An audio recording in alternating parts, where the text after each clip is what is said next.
Son las 10 de la mañana con 14 minutos. Muchas gracias por esperar esta transmisión en vivo. Nosotros ya estamos presentes para poder iniciar. Ya son 56 personas que están conectados en este momento y lo invitamos a que puedan compartir, puedan darle me gusta y puedan interactuar con nosotros. En esta mañana tenemos al licenciado Teófilo Caballero Viera. Él es docente de la Facultad de Ciencias Económicas. De igual forma, él tiene un largo currículum el cual nos va a comentar. Soy Mariela Sánchez y estoy muy gustosa de poder entrevistarlo al licenciado Teófilo, para el cual le voy a dar la bienvenida. Gracias, licenciado, por acceder a esta entrevista mediante la plataforma virtual, que la tecnología va avanzando cada día y más aún en esta cuarentena que nos sorprende y nos ayuda bastante. Buen día, licenciado. Mariela, muchísimas gracias por la invitación. Muy buenos días para usted y también muy buenos días para toda la gente, pues, ¿no?, que está conectada a estas horas de la mañana para que podamos intercambiar algunos criterios y yo le pueda presentar un diagnóstico de la situación económica en la cual se encuentra el país. Pero este diagnóstico, Mariela, que yo le voy a presentar es solamente hasta enero 2020. Aquí no entran los efectos del coronavirus, porque eso había que agregarle a este conjunto de indicadores. Eso como aclaración. Perfecto, entonces para aquellas personas que vayan a formular alguna pregunta, lo vayan haciendo, como él lo dijo, que va a dar un informe acerca hasta enero del 2020. Bueno, licenciado, antes de eso, de poder iniciar con su presentación. Mariela, disculpe, pero eso no nos limita para que nosotros podamos ir avanzando, digamos, ¿no?, en los efectos, porque hay un conjunto de cosas que se van a venir y que seguramente hay inquietudes por parte de las personas que nosotros, por supuesto, también podemos, digamos, absolverles sus dudas en la medida de nuestras posibilidades también. Exactamente, así como muchas personas que están conectados en este momento y ya tienen preparadas sus preguntas. Yo igual tengo algunas interrogantes, algunas preguntas que seguro muchos tendrán las mismas, que lo vamos a realizar al finalizar de la presentación. Antes, licenciado, quería que por favor pueda comentarle a todos los que están viendo la transmisión acerca un poco de su formación profesional y su experiencia laboral en el rubro que usted tiene, por favor, para todas las personas.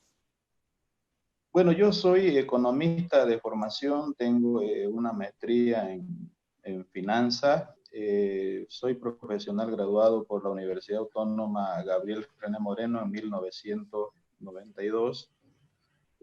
Estoy precisamente docente desde el momento en que me gradué como profesional hace casi 29 años en la Gabriel.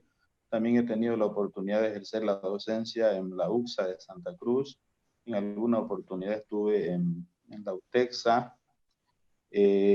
También me ha tocado la oportunidad de ser autoridad dentro de la estructura de la universidad, porque he sido director de carrera de Ingeniería Financiera en el periodo 2008 al 2012.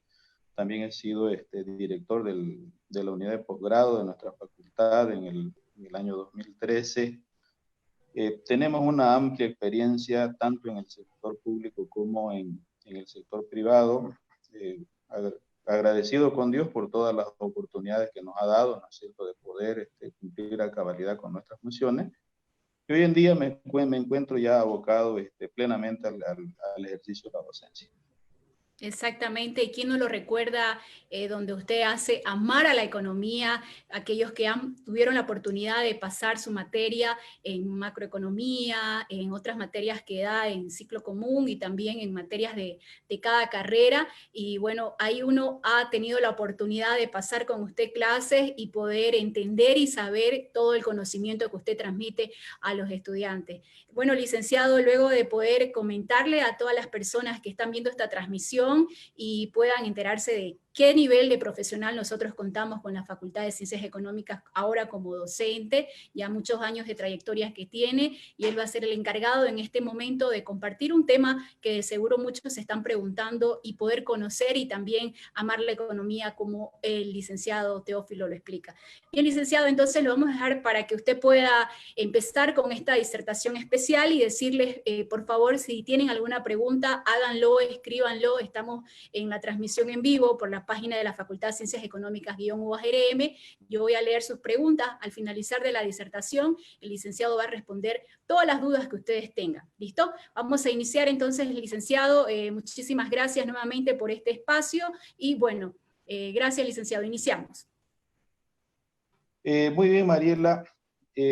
Yo tuve la oportunidad hace muchos años, cuando hacía mi maestría en finanzas, de leer un libro que se llamaba Entorno Económico para los Negocios, y en ese libro el autor, que era un español, José María Oquea, decía que el problema de la economía se circunscribía a 5 conceptos: al crecimiento económico, al desempleo, a la inflación, al déficit fiscal y al déficit en la balanza comercial. Y recuerdo también a este profesional que había escrito este libro, que decía que los economistas, decía, somos como aves malagüeras, ¿no? Porque siempre andamos hablando de pesimismo, de crisis, de recesión, y eso en parte es verdad, porque creo que el economista, por su formación, tiene esa facilidad de interpretación de los resultados y de los datos macroeconómicos. Una de las variables más importantes que hay en la economía se llama el crecimiento económico, ¿no?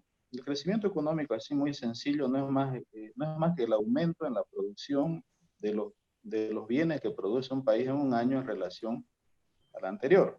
Es decir, todos los países en el mundo en estos momentos eh, están empeñados en tener la mayor tasa de crecimiento económico, porque detrás de la tasa de crecimiento económico se juega la prosperidad y el bienestar de una nación. Por esa razón es que todos, absolutamente todos los países en el mundo, bueno, a excepción de algunos, ¿no?, están empeñados en trabajar, en producir, en exportar, en ganar dinero y en generar empleo para su gente.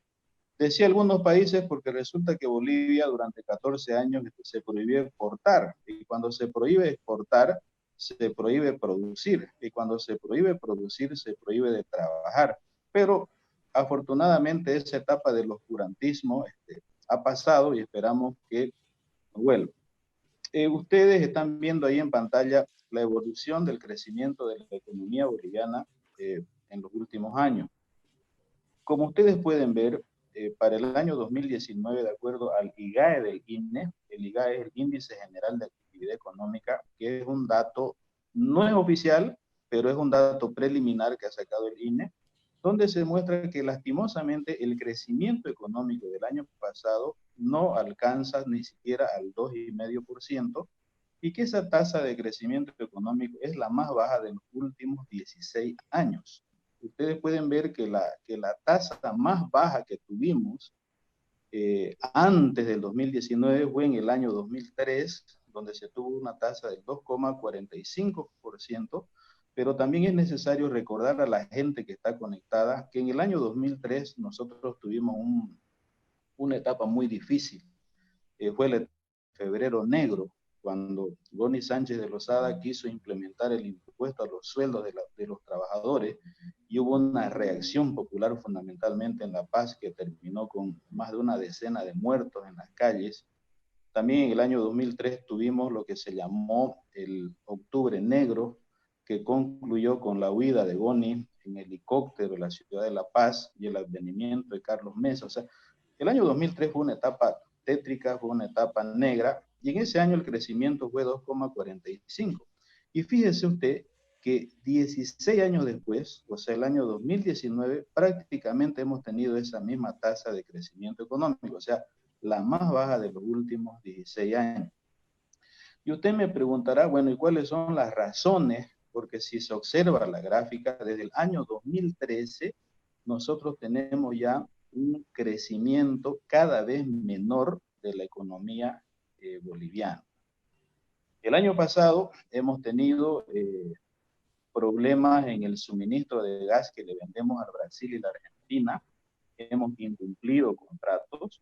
Por esa razón es que el contrato con la Argentina se lo renegoció, disminuyendo volúmenes de exportación de gas, por una sencilla razón de que no teníamos las reservas suficientes como para poder cumplir esos contratos por la venta del gas. También ha habido una notable caída en los precios internacionales del petróleo crudo a nivel mundial, porque si bien es cierto, Bolivia no es un país productor y exportador de petróleo, pero los dos contratos que Bolivia tiene firmados, tanto con Brasil y con la Argentina, el precio del gas está indexado a una canasta de artículos que están vinculados al precio del petróleo crudo en el mercado mundial. Entonces, esos elementos son precisamente los que han influido, ¿no?, en que nosotros tengamos una tasa de crecimiento que es cada vez menor y que sin duda alguna también en el año 2019 hemos tenido 21 días de paro cívico, que hasta ahora no se lo ha cuantificado, pero se estima de que más o menos la pérdida que ha tenido que soportar Bolivia con esos 21 días de paro cívico ha sobrepasado cerca de 1.500 millones de dólares. Si bien es cierto, ha sido una pérdida, pero también ha sido un factor que ha permitido a la gente reencontrarse con la recuperación de la democracia, reencontrarse con la recuperación de los derechos civiles, ¿no?, ante un fraude escandaloso que es de conocimiento público aquí en Bolivia, aunque algunos parece que no se dieron cuenta de lo que sucedió, pero que tuvo un costo económico. Pero creo que recuperar la democracia, el respeto a la institucionalidad, el respeto a la propiedad privada, el respeto a las libertades individuales, creo que eso no tiene precio ni tiene número. Desgraciadamente, nosotros estamos con una tasa de crecimiento económico muy bajo. No son buenas noticias ni para los empresarios, ni para los emprendedores, ni para los jóvenes también, porque seguramente hay muchos jóvenes que están mirando esta disertación, porque a menor tasa de crecimiento de la economía se generan menores oportunidades laborales.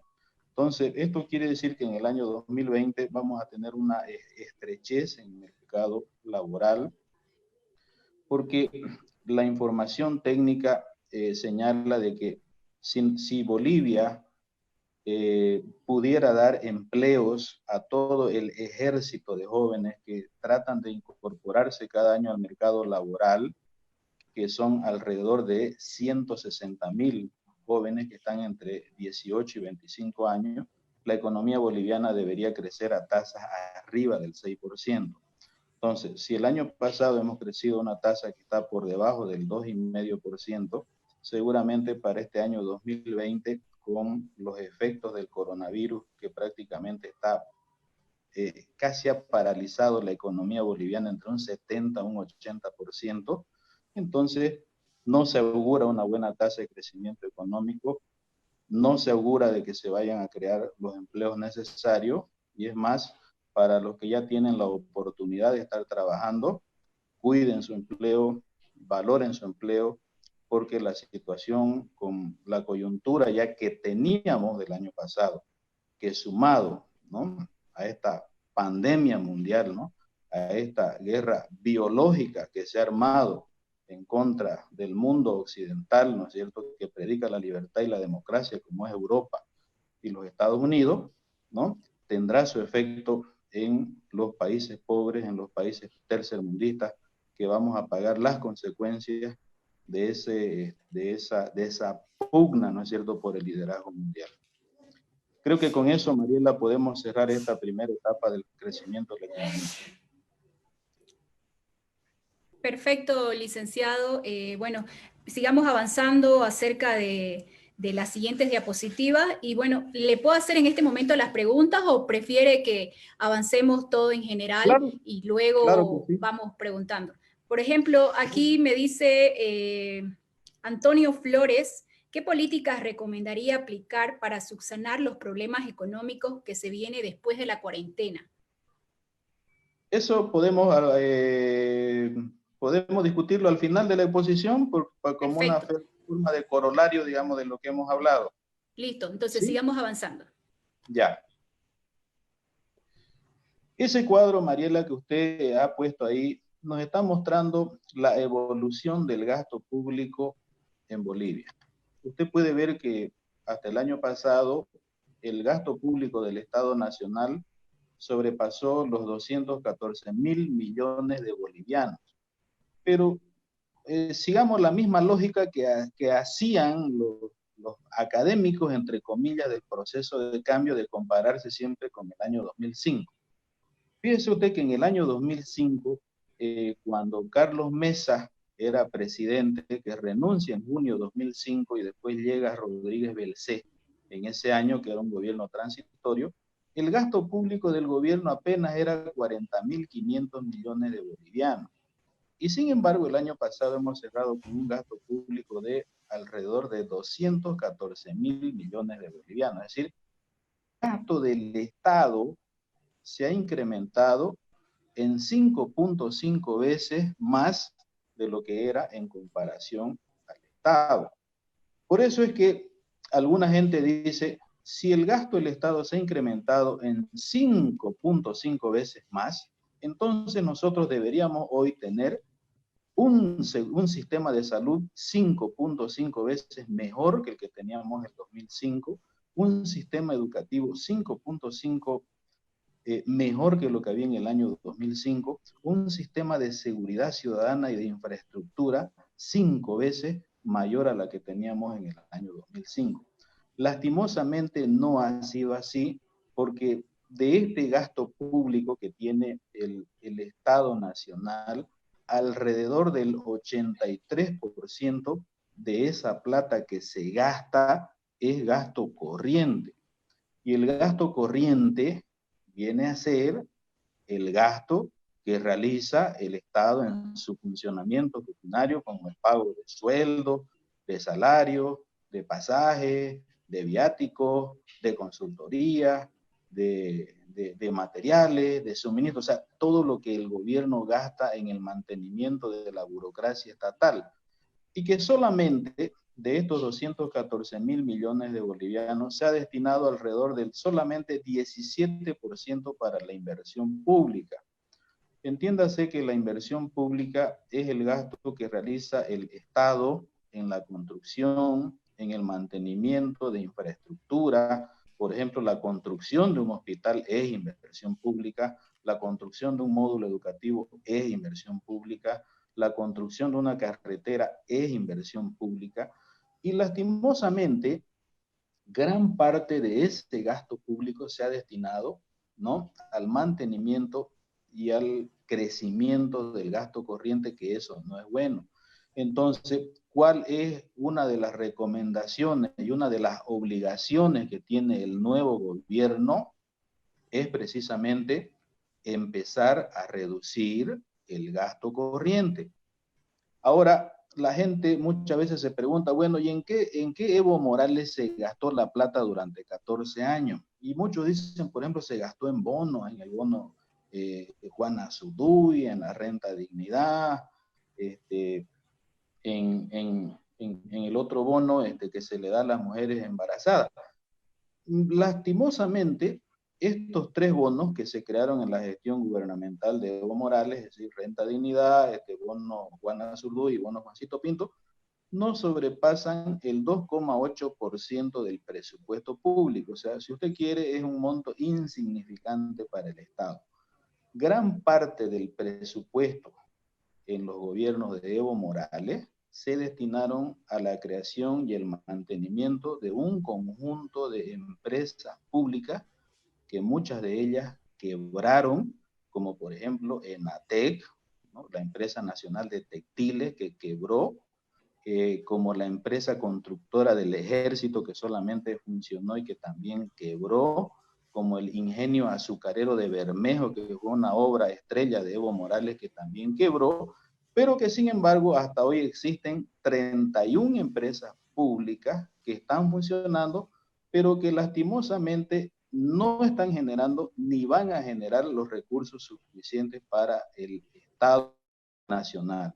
Entonces, aquí hay una elección para el próximo gobierno. O seguimos manteniendo a estas empresas públicas que se están absorbiendo la ganancia, que se están absorbiendo el futuro de Bolivia, ¿no?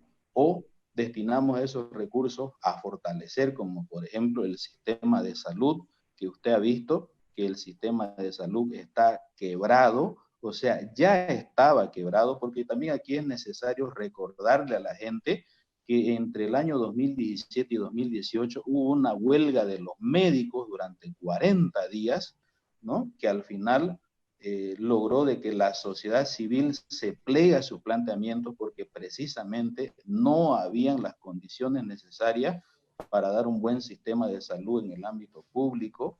Y también es necesario recordarles a la gente que a comienzos del 2019, le hablo en enero, se inició también con una huelga de los médicos donde se oponían al famoso seguro social universal, ¿no es cierto?, el SSU, cuando el gobierno había planteado dar atenciones médicas a más de 5 millones de personas utilizando servicios privados, como era la Caja Nacional de Salud, como es la Caja Petrolera, como es el Seguro Universitario, como son las cajas Cordes, la Caja Berberes. Entonces, esta es una elección y esa es una tarea para el próximo gobierno. El gobierno que venga tiene que tomar una decisión. Mantiene esas 31 empresas públicas que no sirven para nada, que no tienen estados financieros, ¿no?, avalados por dictámenes externos de empresas internacionales,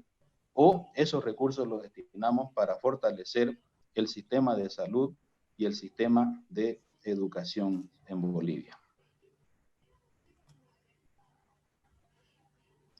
Este cuadro que se ha colocado en pantalla nos muestra la evolución del déficit presupuestario del Estado central. Como pueden advertir en esa gráfica, que es bastante elocuente, históricamente todos los gobiernos, como se les dice los gobiernos neoliberales, siempre tenían déficit presupuestario porque los ingresos que se tenían no alcanzaban para cubrir los gastos.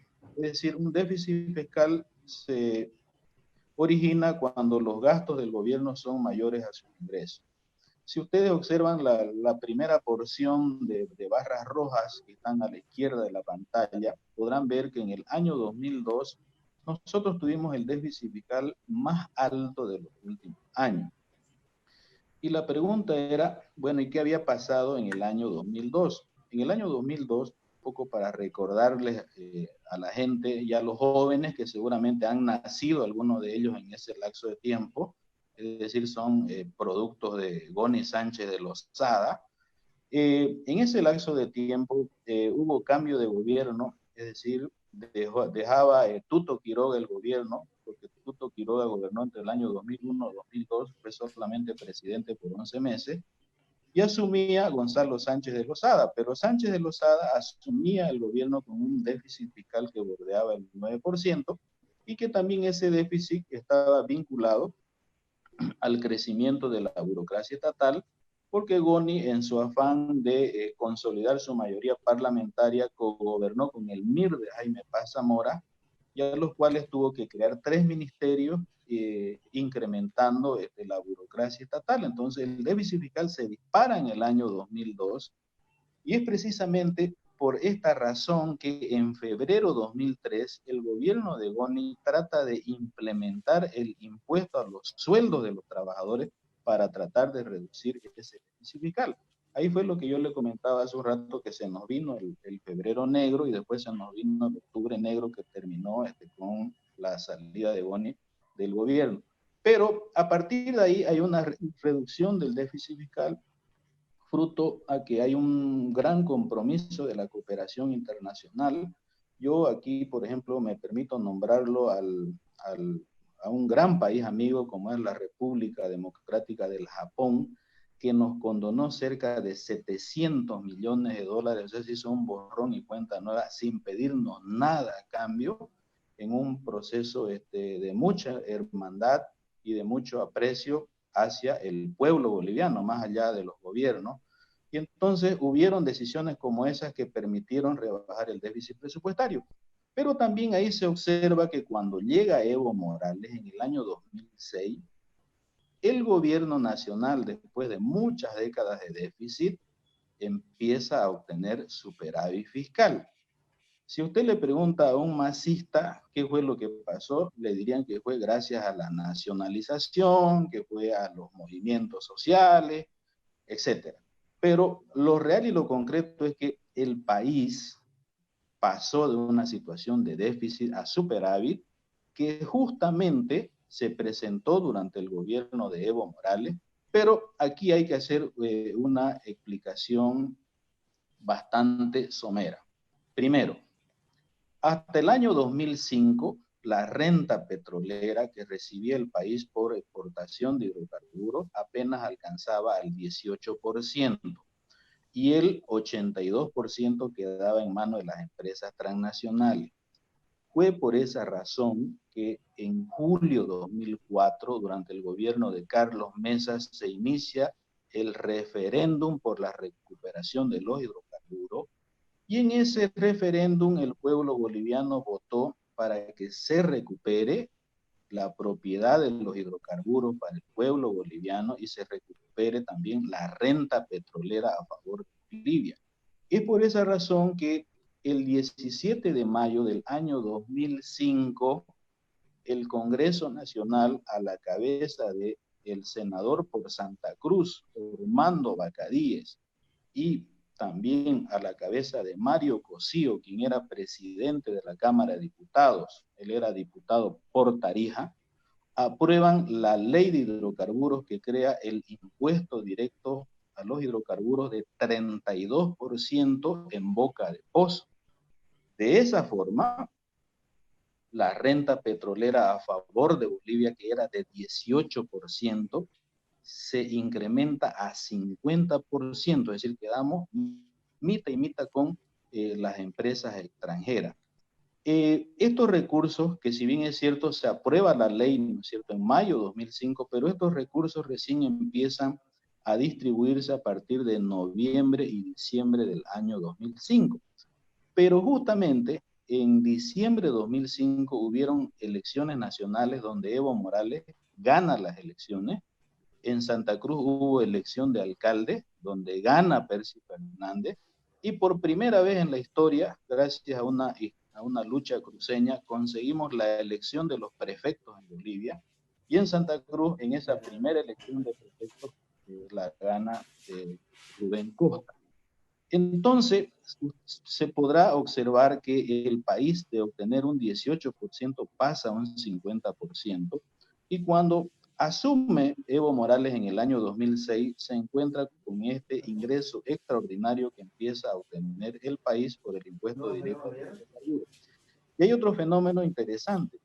A partir del año 2005, el precio del petróleo en el mercado mundial empezó a incrementarse aceleradamente, fruto del notable crecimiento de economías emergentes como la China, por ejemplo, que durante muchos años creció a tasas arriba del 10%, el crecimiento de la India, el crecimiento de Rusia, que hicieron que los precios de las materias primas suban a nivel internacional, y de esa forma también el precio del petróleo, que en el año 2005 estaba en $25, se incremente hasta $147 en el año 2008. ¿Por qué hablo yo del precio del petróleo si Bolivia es un país gasífero? Lo que pasa es que los contratos firmados que tenía Bolivia tanto con el Brasil y con la Argentina, esos contratos establecían que el precio del gas de exportación de Bolivia estaba amarrado al precio del petróleo crudo en el mercado internacional. Entonces, como se verá, el IDH y el incremento en el precio del petróleo que hicieron que suba aceleradamente el precio del gas llenó de plata a este país, y eso ocasionó de que el gobierno, en vez de tener déficit fiscales, tuviera superávit fiscales, o sea, donde sus ingresos eran mayores que sus gastos, durante 8 años en forma consecutiva. Sin embargo, también se observa que lastimosamente, cuando se desplomó el precio del petróleo en el mercado mundial, también empezó a desplomarse el precio del gas que nosotros le vendemos a Brasil y Argentina, y el crecimiento acelerado del gasto público, que fue lo que mostramos en la lámina anterior, que había crecido en más de 5 veces en los 14 años de Evo Morales. Entonces, con menos ingresos y con mayores gastos, por supuesto, hemos vuelto otra vez a convivir con el déficit presupuestario o el déficit fiscal. El año pasado, 2019, se puede ver que el déficit fiscal presupuestario es 7.7% negativo. ¿Qué significa déficit fiscal? Que el gasto público es mucho mayor que los ingresos. Este 7.7% llevado a dinero, porque esto es 7.7% del PIB, significa más o menos el monto de 3.200 millones de dólares, o sea, estamos hablando más o menos de 24.000 millones de bolivianos, ¿no? Que le ha faltado al gobierno para cerrar su presupuesto. Y esa es la carga y esa es la tremenda responsabilidad que va a tener que asumir el nuevo gobierno de tratar de corregir este déficit fiscal. Esto es sencillo, Mariela, para corregir un déficit fiscal. Reducir tus gastos, reducir tu estructura estatal, ¿no? Que eso va a generar, por supuesto, mucha disconformidad en sectores sociales que se han acostumbrado a vivir del gobierno, o aumentas tus ingresos, cobrándole más impuestos a la gente, que eso también genera rechazo en la gente y en la sociedad, porque muchas veces la gente es renuente a pagar sus tributos y sus impuestos cuando ve que sus impuestos no son devueltos en bienes públicos. Es más, el actual ministro de Economía señaló que el déficit fiscal, con lo que ellos habían recibido el gobierno en noviembre, bordeaba el 8.8% del PIB, pero con recortes presupuestarios a una serie de ítems de gastos corrientes, como por ejemplo de viajes al exterior, de ejércitos de dirigentes sindicales. Eso ha sido cortado y eso ha permitido de que este déficit se reduzca a 7.7% y que en las metas presupuestarias que ha sido ya elaborado por el nuevo gobierno a la cabeza de la actual presidenta Yanine Áñez, se estima que se va a tener un déficit presupuestario de 7% del PIB, que estamos hablando algo así de 3.000 millones de dólares faltantes.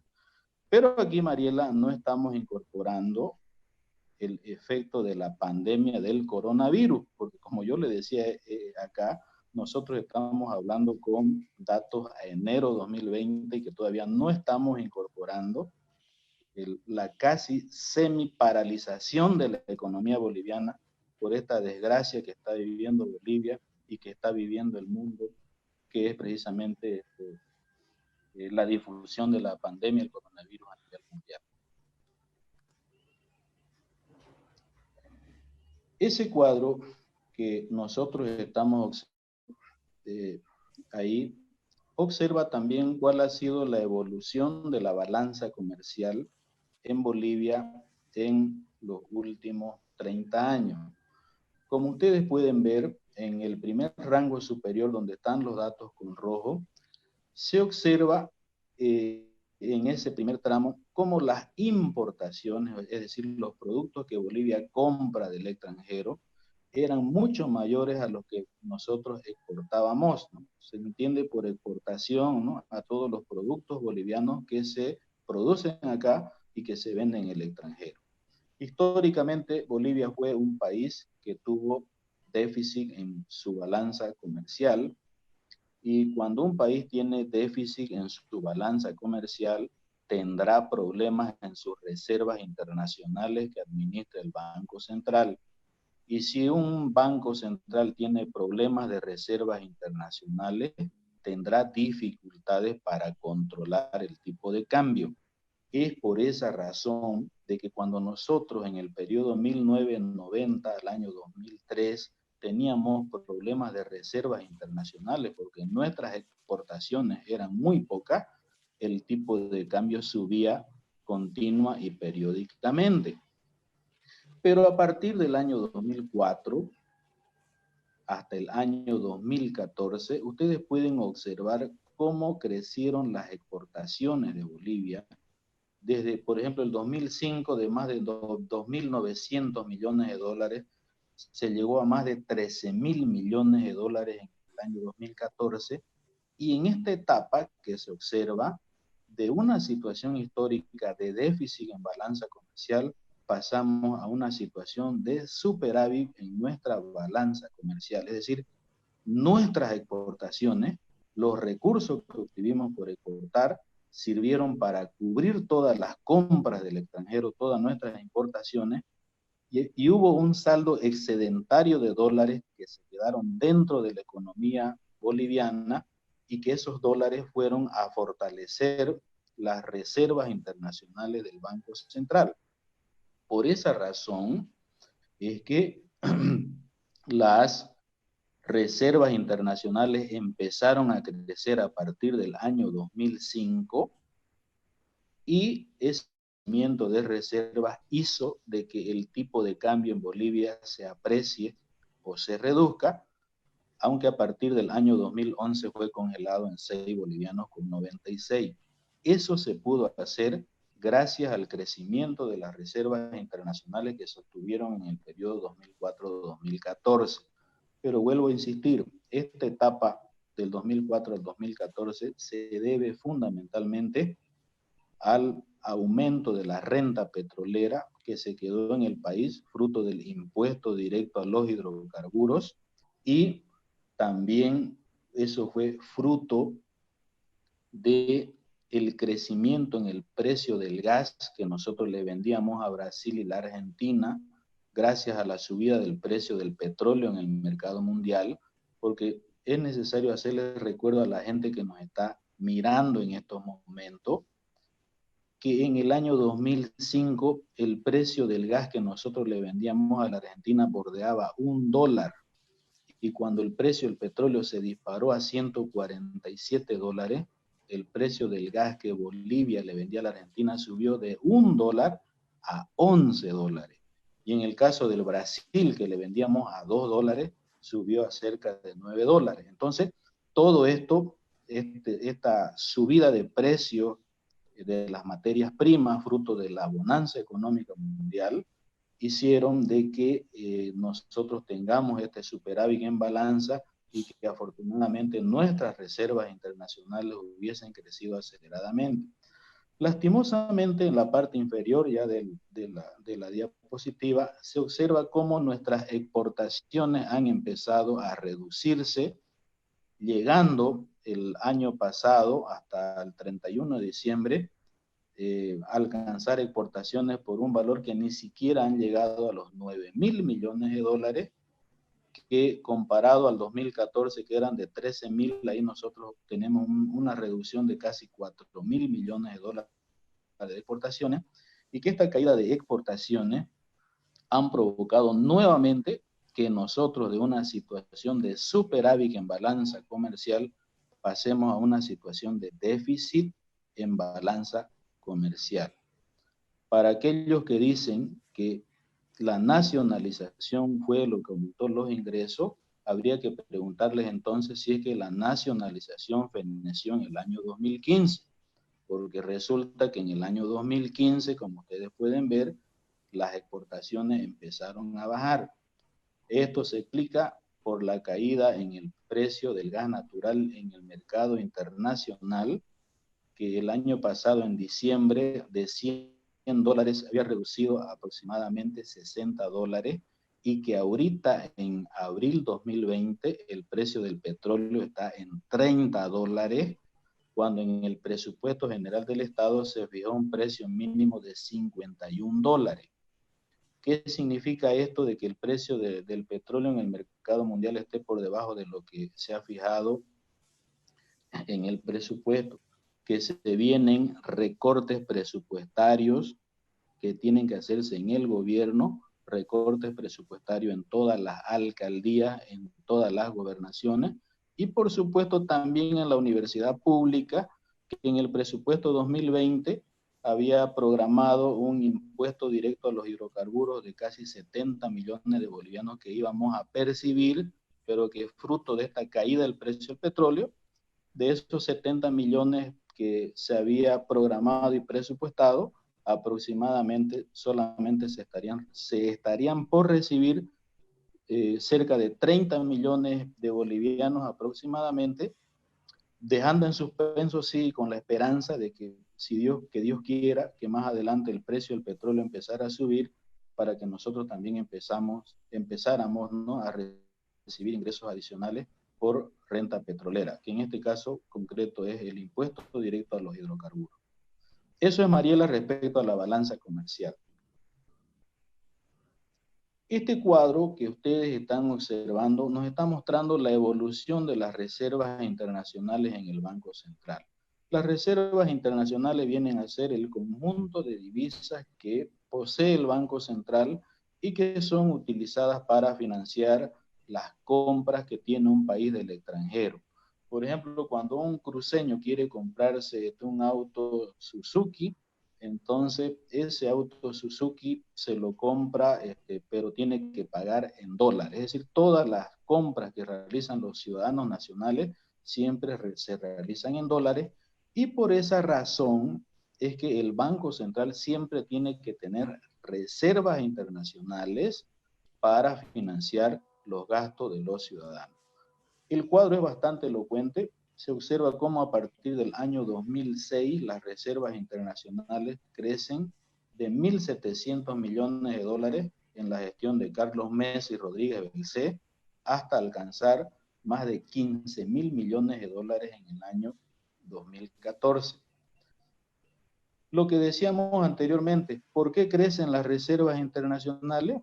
Crecen porque hubo superávit en la balanza comercial.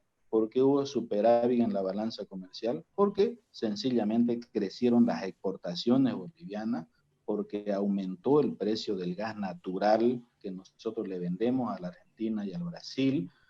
En esta etapa también crecieron los precios de los minerales que Bolivia exporta, que exporta al mundo en bruto, porque resulta que Bolivia casi hace 2 siglos que exporta minerales, pero seguimos exportando minerales en bruto sin agregarle, sin adicionarle valor agregado. Pero a partir del año 2014 se observa cómo las reservas internacionales han empezado a reducirse, y el 2019, de acuerdo con información del Banco Central, las reservas internacionales han estado por debajo de 6.500 millones de dólares. Información que ya se está empezando a difundir por el gobierno señala ya que las reservas internacionales hasta marzo de este año, fruto de la situación económica, han caído por debajo de los 6.000 millones de dólares.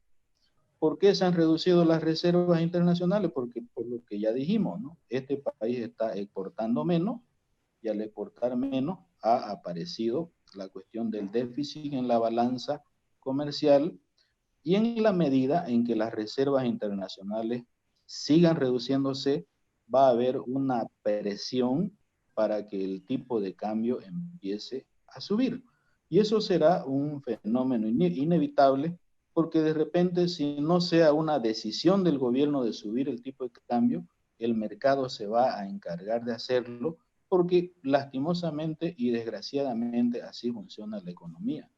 Entonces, una gran tarea para el próximo gobierno es tratar de recuperar nuestras exportaciones para, de esa forma, oxigenar nuestras reservas internacionales, y de esa forma el Banco Central de Bolivia no tenga dificultades para seguir controlando el manejo cambiario.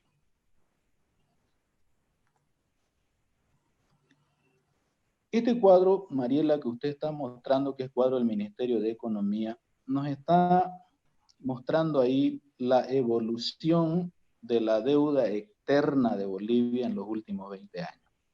Como usted puede advertir, la deuda externa más baja que tuvimos fue en el año 2007, donde la deuda externa se redujo a 2.200 millones de dólares, pero que el año pasado hemos cerrado con una deuda externa que supera los 11.000 millones de dólares.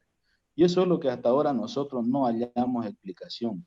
¿Cómo puede ser que un gobierno que gobernó durante 14 años con precios altos de las materias primas, con una mayor renta petrolera que ha beneficiado al país, ¿no? ¿Cómo puede ser que hubiésemos tenido un endeudado aceleramiento como se demuestra en esa gráfica. Si ustedes observan, entre los años 2006 y 2007 hay un proceso de reducción de la deuda externa que precisamente ya coincide con la gestión del expresidente Evo Morales.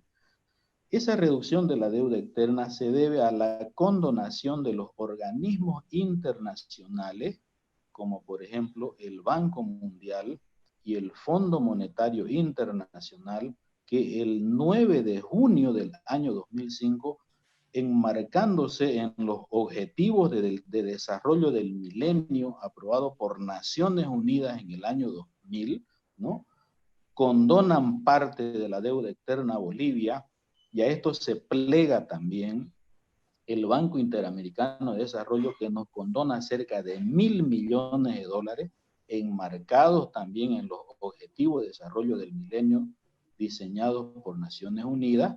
Es que nuestra deuda externa, que era más o menos de $5.000 millones en los gobiernos de Mesa y Rodríguez Belcé, se reduce a 2.200. Pero a partir de hoy, nosotros tenemos que nuestra deuda externa de 2.200 prácticamente se sextuplica, más que quintuplicarse, ¿no? O sea, la deuda externa crece más o menos en 5 veces más. ¿Cuál es el problema de este endeudamiento externo y cuál es la dificultad que va a tener el futuro gobierno? Primero, de que las tasas de intereses a las que va a acceder ya no van a ser las tasas condicionales a lo que se tuvo en el anterior gobierno, porque hemos llegado al tope de endeudamiento. Es decir, si el próximo gobierno quiere utilizar la política de Evo Morales de prestarse plata y endeudar fácil al país, no va a ser tan expedito ese endeudamiento por los topes a los que ha llegado el país en términos de endeudamiento. Es decir, va a haber una dificultad para el próximo gobierno de conseguir plata del extranjero, aunque con esto que ha pasado en el mundo por esta pandemia, se espera que los organismos internacionales puedan flexibilizar este endeudamiento. ¿Cuál es el problema de fondo en este endeudamiento? Que eso no lo conoce la gente, es que desgraciadamente el señor Evo Morales nos endeudó a tasa variable. Los anteriores gobiernos nos endeudaban a tasa fija. ¿Qué quiere decir tasa fija? Que usted se presta plata y, por ejemplo, si se presta plata el Banco Mundial le cobra durante 30 años el 0,8% anual. Hoy en día el endeudamiento al que accedió el anterior gobierno y que le ha dejado el problema a este gobierno transitorio y al que vendrá, electo de las urnas, es que se ha prestado plata a tasas variables. Y lo que yo estoy diciendo está en los informes del Banco Central de Bolivia, en el informe de la deuda externa de la gestión 2018. El 51% del endeudamiento de Evo Morales lo hizo a tasa variable. ¿Qué quiere decir tasa variable? De que, por ejemplo, en el caso con China, nosotros tenemos un endeudamiento de aproximadamente el 2,3% anual, pero al ser tasa variable, es decir, cuando haya algún cambio en el contexto macroeconómico internacional, a lo mejor una guerra entre Estados Unidos, me estoy inventando, digamos, una guerra con Corea del Norte, un enfrentamiento con Rusia, eso va a provocar, ¿no es cierto?, que las tasas de interés suban y que también este endeudamiento externo se encarezca por tener tasa variable. Esta misma política la utilizó el dictador Hugo Banzer Suárez cuando fue presidente de Bolivia en su gobierno dictatorial entre 1971 y 1978, que irresponsablemente endeudó a Bolivia. Cuando Banzer en los años 70 entró al gobierno, la deuda externa de Bolivia era más o menos, o sea, el costo era de 6% anual, y cuando se fue Hugo Banzer en 1978, nos dejó una deuda externa con una tasa que superó el 15%. Gran parte de la hiperinflación que vivió Bolivia en la década siguiente, que le tocó, ¿no es cierto?, gobernar en medio de la hiperinflación a Hernán Siles Suazo en el periodo 82-85, se debió precisamente a este endeudamiento irresponsable que hizo el general Banzer en la década de los años 70 y que por circunstancias de la vida en 1985 la ganó las elecciones, porque la gente no entiende esto, porque la gente solamente le interesa recibir unos cuantos billetes en su bolsillo, comprar pan, comprar comida, destinar una parte a las diversiones del grupo familiar, pero no se interesa en estos asuntos. Pero sucede que estos endeudamientos irresponsables siempre terminan sus costos en los bolsillos de las personas, que son los que pagan los platos rotos de las irresponsabilidades de sus élites gobernantes.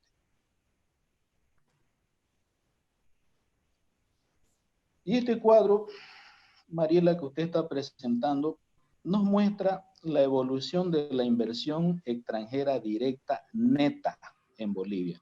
Una cosa es la inversión extranjera bruta y otra cosa es la inversión extranjera directa neta. El gobierno de Evo Morales siempre mostraba la inversión extranjera bruta. Por esa razón es que siempre tenía resultados que eran crecientes. La inversión extranjera directa neta son los saldos o los recursos que se quedan dentro del país después que un inversionista extranjero ha venido al país, ha invertido al país y empieza a remitir sus ganancias, sus capitales, sus intereses, sus dividendos hacia el extranjero.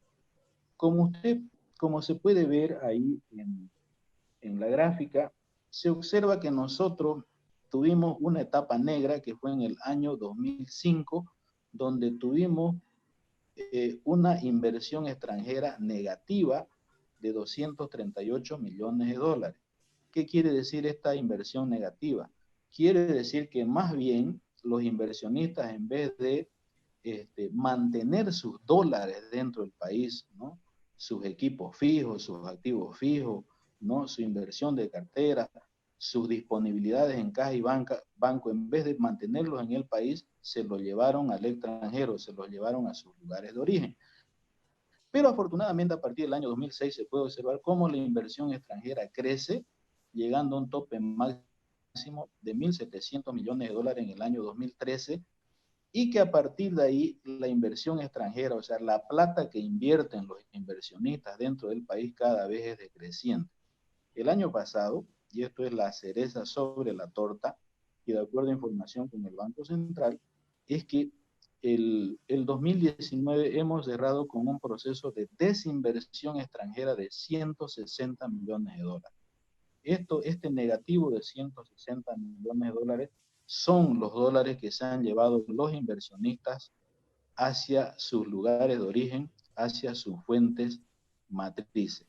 Entonces, si nosotros observamos aquí, hay un conjunto de indicadores y de variables macroeconómicas que nos están dando más o menos un panorama del país que, en términos económicos me refiero, ¿no? Del país que ha recibido, ¿no es cierto?, el gobierno de Yanine Áñez, con números negativos, con números rojos por todo lado, y como yo le dije al comienzo de la presentación, no estamos todavía considerando el efecto del coronavirus, ¿no?, en la economía y en el empleo y en la ganancia de los empresarios y en los excedentes que pueda tener el gobierno en esta gestión.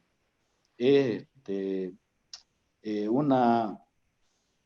gobierno que asuma tiene que ser un gobierno fuerte, un gobierno serio, un gobierno que esté conformada por gente competente, por gente que le entienda esto, porque va a recibir un país con una enfermedad terminal, ¿no? Va a recibir a un país en agonía, ¿no?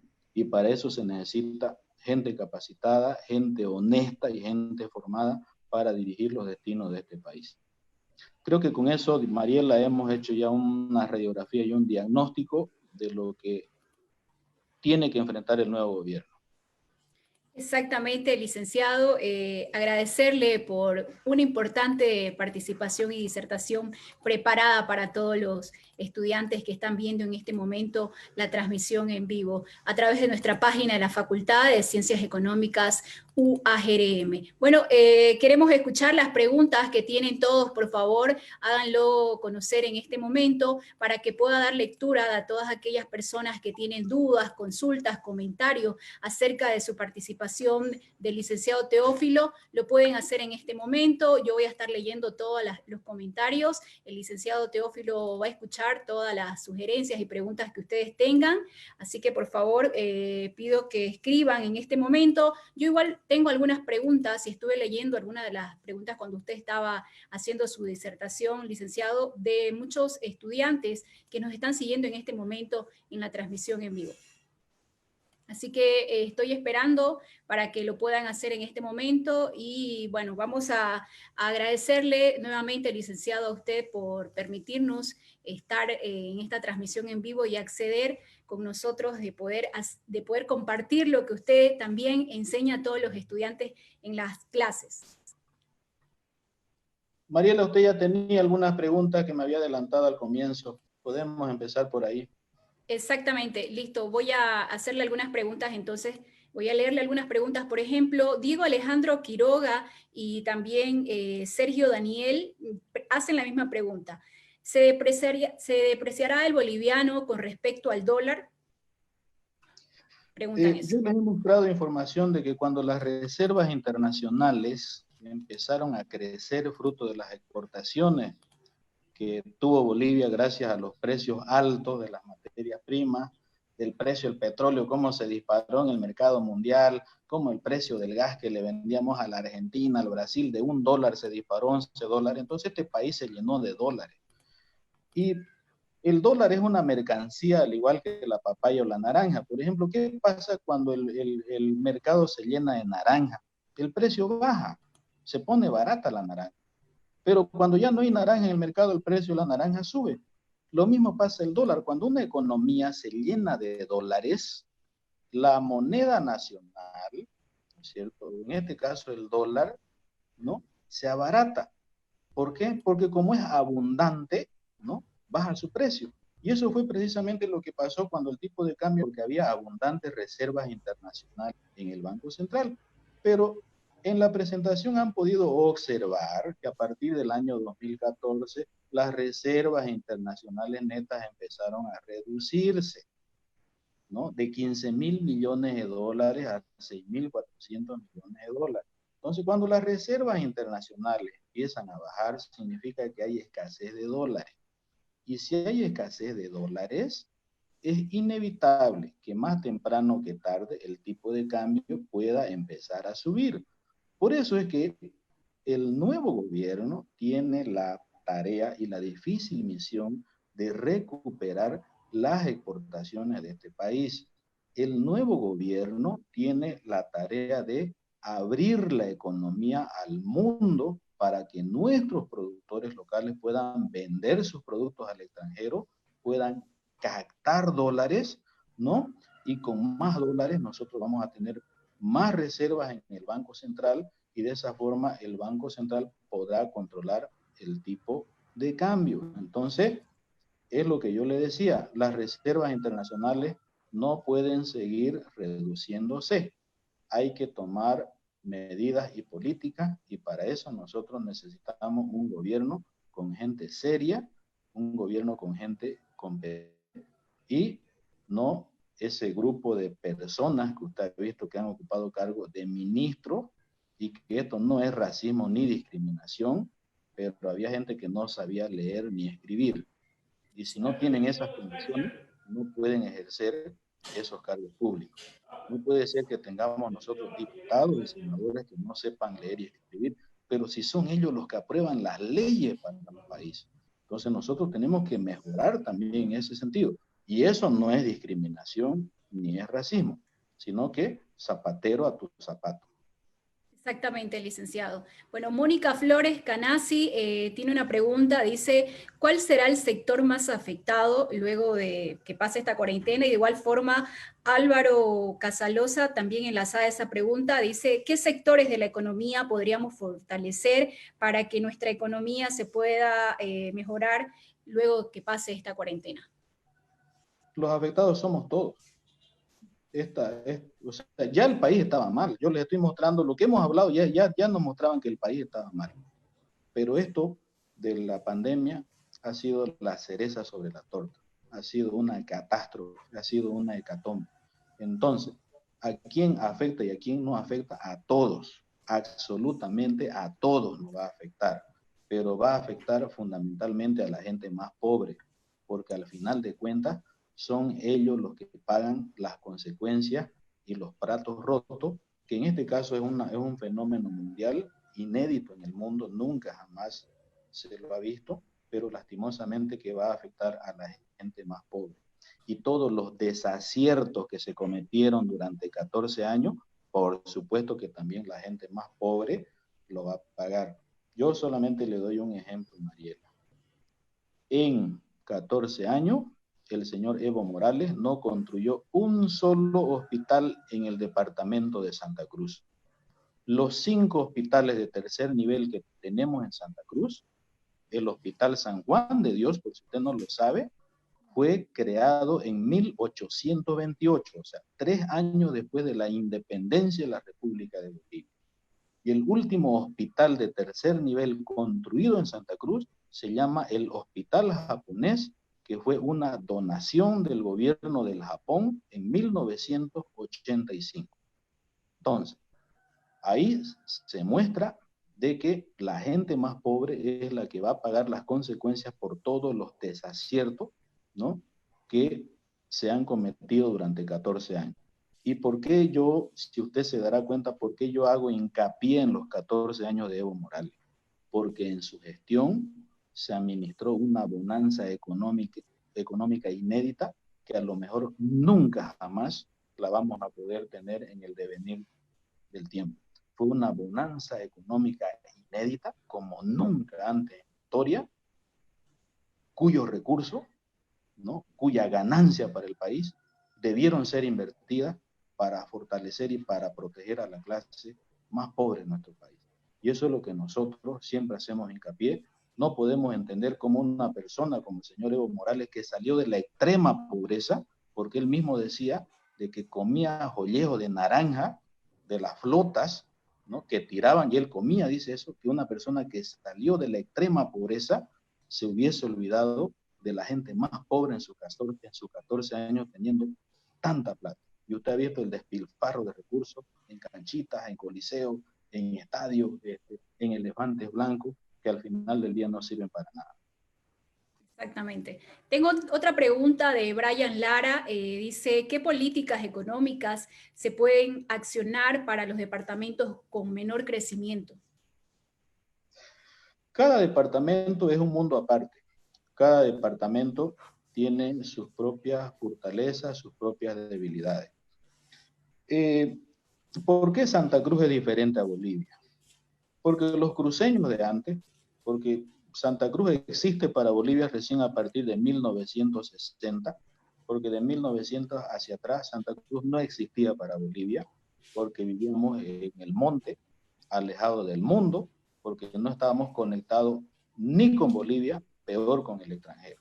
Entonces, ha habido una generación de cruceños que han diseñado y han construido toda una plataforma económico-social, cultural.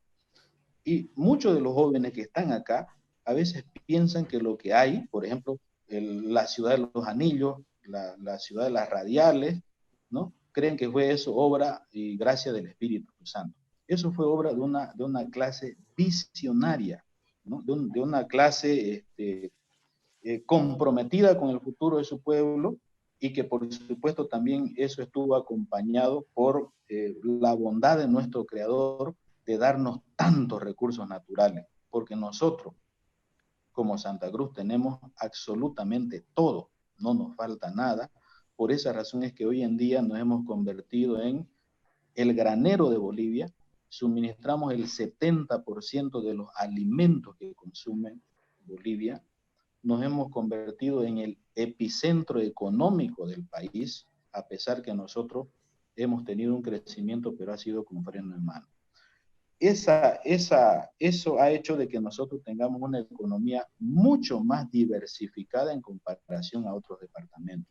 Santa Cruz no vive del gas, Santa Cruz vive de muchas cosas. No es como Tarija, por ejemplo, cuyos recursos por el gas se han desplomado y que ahora Tarija se está debatiendo en una debacle.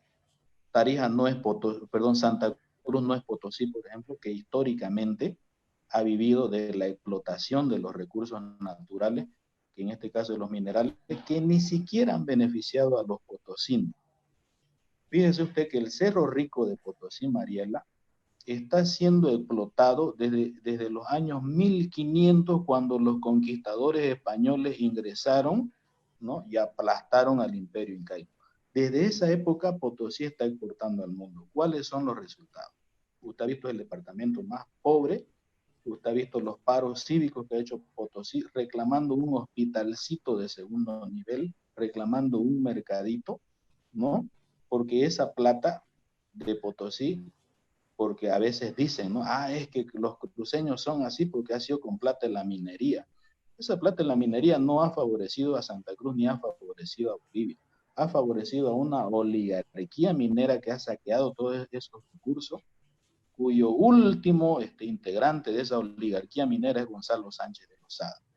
Y hoy en día esa riqueza potosina está en manos de extranjeros, que no sé si el señor Evo Morales se enteraría que la renta minera se le están llevando los extranjeros. Entonces, cada Potosí, perdón, Mariela, cada departamento tiene sus propias potencialidades, y en función a esas potencialidades, el Estado Nacional debería destinar recursos para precisamente fortalecer y para incentivar el crecimiento de los departamentos en función a sus potencialidades. Los departamentos en Bolivia somos diferentes.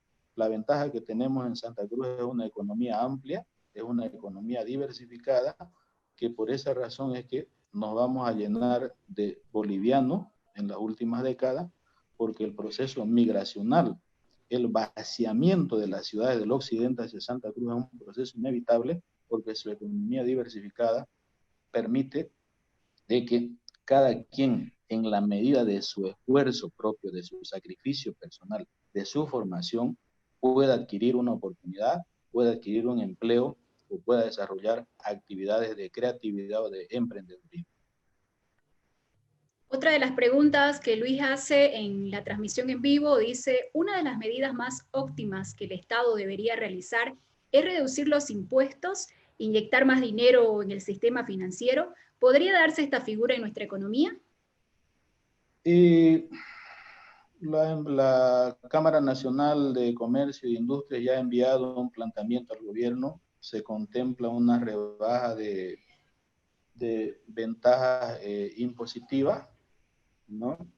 Porque en honor a la verdad, con esto de la pandemia, las empresas están asfixiadas. Se necesita un soporte de carácter estatal. No sé de dónde irá a sacar recursos el gobierno, porque lo correcto es tampoco que imprima plata, porque si imprime plata nos va a llevar a un camino de la inflación y ahí perdemos absolutamente todo. Pero en esa cuestión de la rebaja de impuestos, ya los empresarios privados se lo han hecho llegar al gobierno Yanine Áñez. Hay un conjunto de medidas que por ahora hay que entender, el gobierno no puede estar preocupándose en esas cosas, porque ahorita la prioridad número uno es salvar vidas. Hay que evitar que el coronavirus se expanda, porque si no vamos a colapsar. O sea, el sistema en Bolivia no aguanta, lo sabíamos eso hace muchos años, pero el sistema no aguanta, y creo que la prioridad ahorita es que los que me están viendo no salgan de su casa, sigan los protocolos de seguridad, porque este virus ataca a la gente adulta, ataca a los niños, ataca a las personas que tienen enfermedades de base. Y yo creo que más adelante va a haber un cúmulo de medidas, y para eso nosotros esperamos también un gobierno que sea abierto, un gobierno que escuche a la gente, que escuche a los profesionales y que escuche también a los gremios y a las cámaras de empresarios. Una pregunta, hay muchas preguntas que nos están realizando en la página del Facebook, pero esta pregunta viene relacionada con su disertación. Ricardo Osinaga dice, licenciado Teófilo, ¿cómo se podría reducir el gasto público en Bolivia sin que sean afectados los sectores más vulnerables, es decir, la salud y la educación?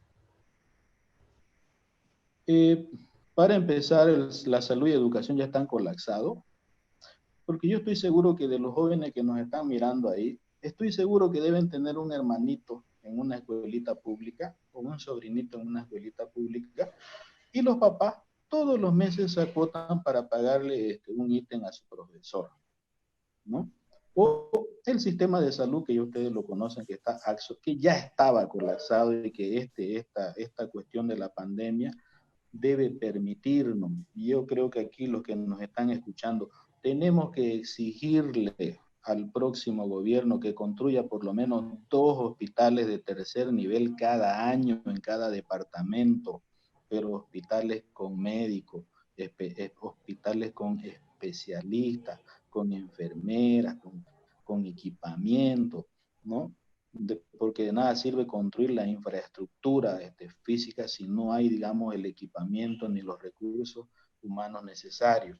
Entonces, sí, es verdad, hay una obligación moral de invertir en salud y educación, pero para eso nosotros necesitamos un gobierno que escuche a la gente, pero más que todo, Mariela, un gobierno que entienda a la gente, no un gobierno, ¿no?, que gobierne en base a los caprichos, como pasó anteriormente, en base a los caprichos del presidente, porque muchas de las obras que se han construido en Bolivia fueron caprichos del señor Evo Morales, como por ejemplo de construirse su museo en un municipio tan pobre como en Orinoca, que ni siquiera tiene agua potable, que la energía eléctrica solamente funciona entre 15 a 18 horas al día, pero que tiene 3 moles de cemento que le costaron al Estado cerca de 50 millones de bolivianos.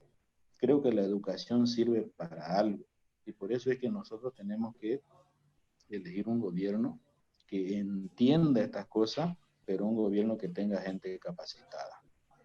Licenciado, esta es una pregunta que muchos están realizando en la página. Hay una propuesta que el presidente de la CAINCO quiere lanzársela al gobierno y es aquellas personas que trabajan y hacen aportaciones de AFP, que esto pueda beneficiar y ayudar por el motivo del cual no se está trabajando. Ya muchas personas van a dejar de tener esos ahorritos guardados para poder sustentarse día a día en la cuarentena. ¿Qué opina acerca de eso? El sistema de la jubilación, Mariela, se lo ha diseñado en el mundo porque una persona en edad activa, en edad laboral, ¿no?, como tiene trabajo, como goza de buena salud, entonces aporte en joven para disfrutar de sus ahorritos en viejo. Ese es el fondo y el propósito del mecanismo de la jubilación, ¿no? Eh, Hay propuestas y propuestas, ¿no? Propuestas descabelladas e imbéciles, que incluso profesionales lo están planteando, de que las AFP devuelvan toda la plata a los trabajadores. Para empezar, la plata de las AFPs no están guardadas en una bolsa o están guardadas en una bóveda. La plata que administran las administradoras de fondos de pensiones están invertidas. No está la plata de libre disponibilidad. Es como la plata de los bancos. Cuando usted va y deposita su plata al banco, el banco tiene la obligación de canalizar esa plata hacia el crédito, prestárselo a las personas, porque para eso es el banco. Lo mismo pasa con las administradoras de fondos de pensiones. La plata que manejan las AFPs han sido invertidas en comprar bonos de empresas privadas que cotizan en la bolsa de valores, como por ejemplo el Hotel Los Tajivos, que son empresas que cotizan en bolsa, que se han prestado plata de la AFP para trabajar, para producir, para crear impuestos, para crear empleo. La plata de las AFP están también invertidas en depósitos en los bancos, en cajas de ahorro, en DPF en los bancos. También ha sido invertida en bonos que le ha vendido el Banco Central de Bolivia, también ha sido invertida en bonos que ha emitido el Tesoro General del Estado. Yo hace 2 semanas he visto que públicamente el Banco Central de Bolivia, ¿no?, le ha vendido bonos a la AFP por 3.400 millones de bolivianos y esa información es pública. Entonces la plata de la AFP no es plata que está ahí disponible. Entonces, en función de eso, se tiene que ver cuánto es la disponibilidad que cuentan, porque lo que se tiene que hacer acá, y es verdad, porque desgraciadamente el 70% de los empleos en Bolivia son informales. Afortunadamente yo, y creo que usted también tiene un empleo formal, un empleo, digamos, donde tenemos derecho a jubilación, tenemos derecho a atención médica en el corto plazo, pero el 70% no. Entonces, se tendrían que diseñar un mecanismo para hacer una devolución parcial, pero mientras dure esta pandemia, que puede ser 2 meses, 3 meses, a lo mejor 4 meses, que podría ser una devolución mínima sin afectar y sin quebrar al sistema de pensión. Eso sí es viable, eso sí lo he escuchado al señor Fernando Hurtado, el presidente de la CAINGO, que se lo han planteado al gobierno, que eso sí puede ser posible. Pero plantear, digamos, que se devuelvan todos los aportes toda una vida, eso es imposible porque las AFP tienen la plata invertida y eso tiene que entenderlo la gente, igual que los bancos. Los bancos tienen ahorros, pero los ahorros de la gente están invertidos. Un empresario se lo ha prestado, un comerciante se lo ha prestado, un emprendedor se lo ha prestado. Entonces, se pueden hacer, pero sobre cosas racionales y sobre cosas que no beneficien a una y que después vayan a perjudicar a otros o que vayan a quebrar el sistema más adelante. Perfecto, licenciado.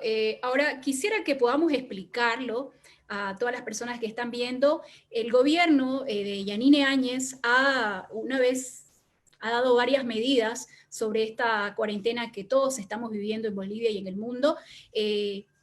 Ha comentado de que se va a repartir un bono familiar a aquellos niños que estén en kinder, en pre-kinder y en colegios fiscales y de convenios, y de 500 bolivianos, que va a estar habilitado en la segunda semana de abril, es decir, esta semana. Y el bono que es para la canasta familiar, para personas de la tercera edad, mujeres embarazadas y también personas con capacidades diferentes. Entonces, quisiera que podamos explicar acerca de dónde sale esa plata, porque mucha gente dice, como ha sucedido en el anterior gobierno, decían, Evo me dio esa plata, Evo me está dando esto. No, no es Evo. Entonces, quisiéramos que diga, ¿de dónde salen esos bonos que la presidenta y todo su gobierno está dando para la población boliviana?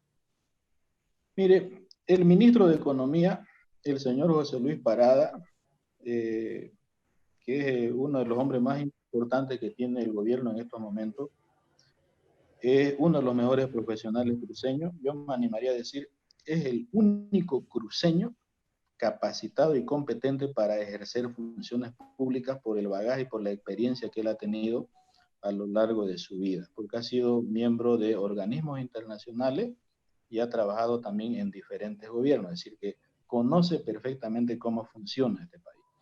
Él ha señalado públicamente que el bono de 500 bolivianos que se piensa entregar es fruto de un recorte presupuestario de cerca de 100 millones de dólares que se han hecho en el presupuesto, porque entenderá usted de que el presupuesto que maneja Yanine Áñez no lo aprobó Yanine Áñez, lo aprobó el MAS. Yeah. Lo elaboró Arce Catacora, que en octubre se lo entregó a la Asamblea Pluri, donde el MAS tiene los 2/3 tanto en diputados y senadores. El presupuesto que maneja Yanine Áñez es un presupuesto que elaboró el MAS. Cualquier modificación a ese presupuesto, la señora Yanine Áñez necesita de la Asamblea Pluri, que en este caso no es de su partido ni es de su línea política. Entonces, cualquier modificación presupuestaria tiene que pasar por la Asamblea Pluri, que en este caso es manejada por el Movimiento al Socialismo con 2/3 en diputados y en senadores.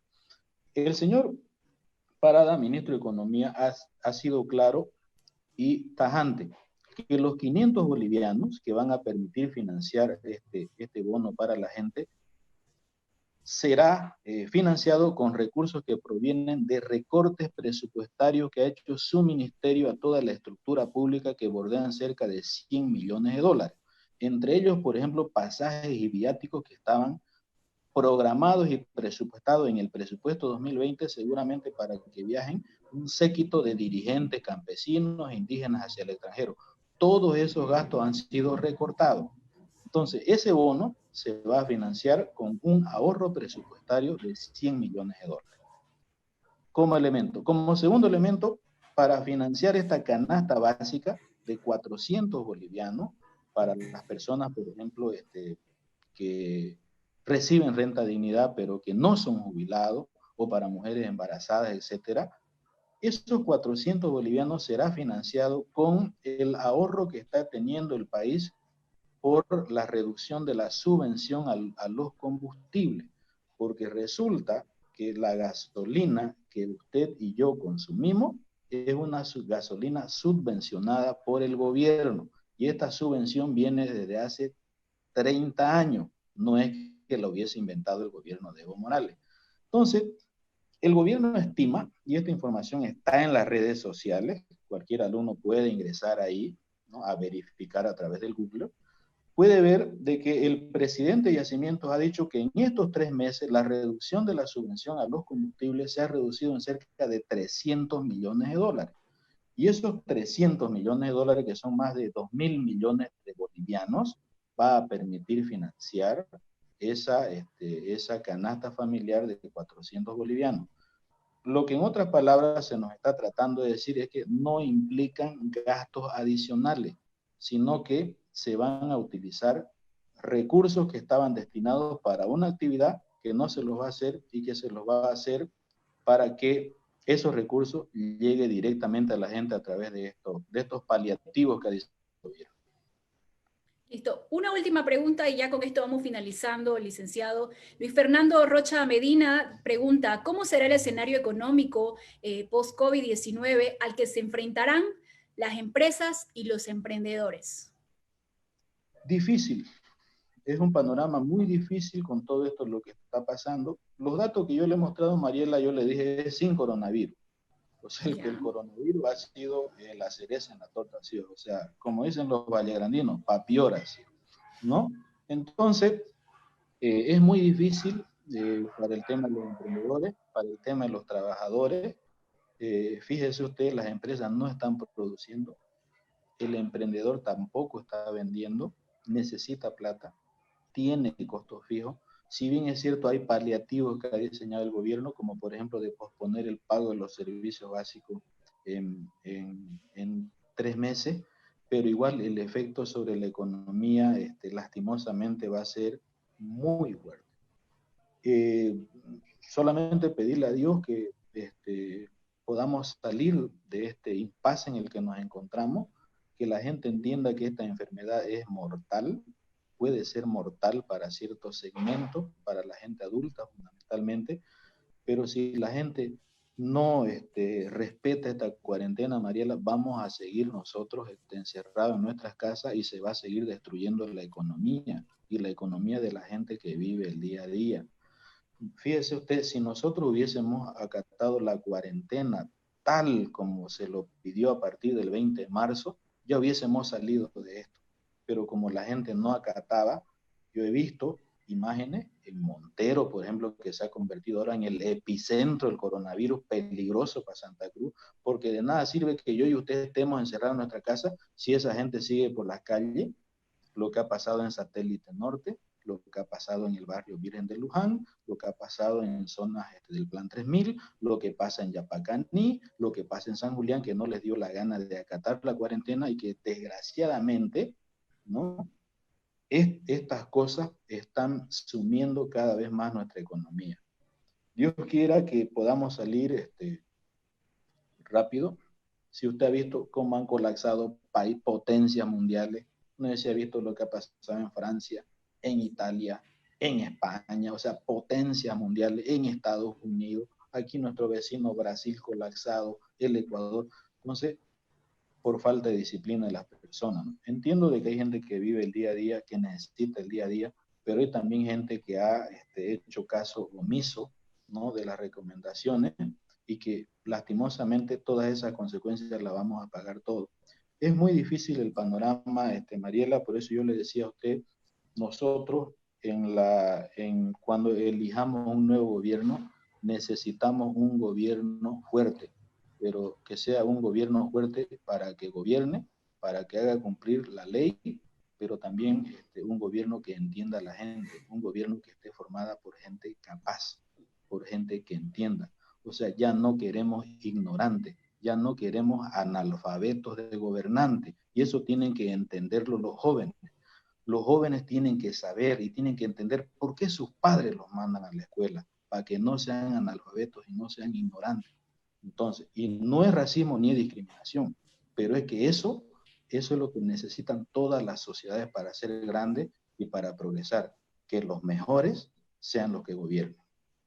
Exactamente, muy ciertas sus palabras que usted está transmitiendo a todos los que nos están siguiendo. Licenciado, muchísimas gracias por el tiempo prestado en esta transmisión en vivo. Gracias por poder responder las preguntas. Hay muchas preguntas, creo que vamos a tener que dejarlo ahí porque ya son las 10:39. Estaba planificado de que esta transmisión pueda durar 1 hora, pero se ha extendido por el gran interés que ustedes tienen de conocer lo que el licenciado Teófilo está impartiendo con todas las personas.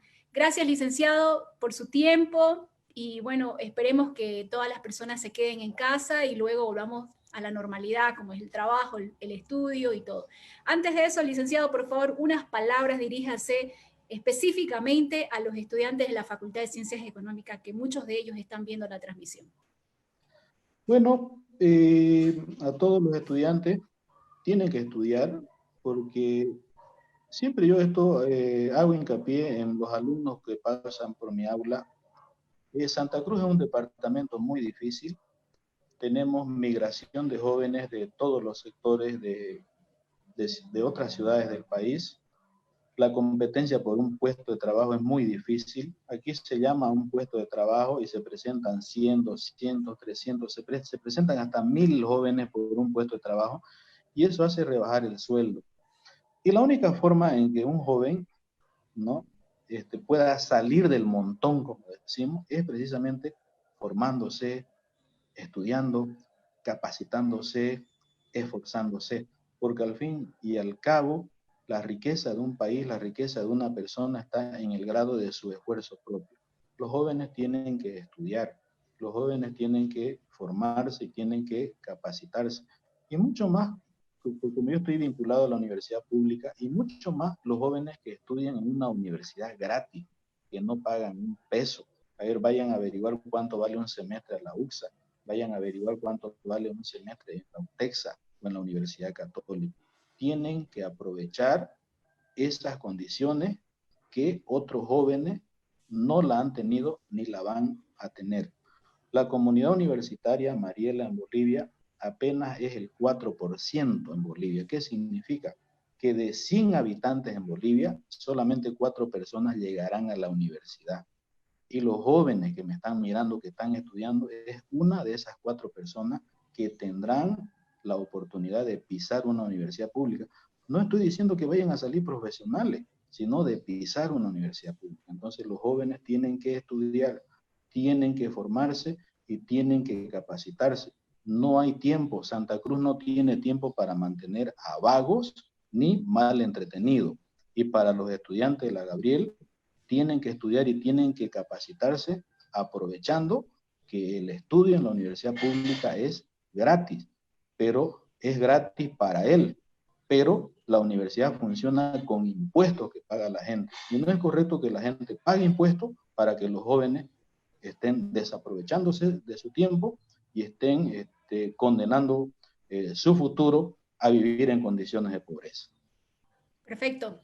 Gracias nuevamente, licenciado Teófilo, por su tiempo y esperamos en otra próxima ocasión que también nos pueda acompañar con otras talleres y conferencias para todos los estudiantes de la Facultad de Ciencias Económicas. Bueno, nos despedimos, ya son las 11:43. El día viernes de igual forma lo invitamos para que sigan la transmisión a las 10 en punto, donde vamos a tener la oportunidad de tener a otro docente de la Facultad de Ciencias Económicas. Muchísimas gracias y ustedes continúen dándole me gusta, compartiendo a todo lo que vamos realizando en la Facultad de Ciencias Económicas. Muchas gracias. Permiso.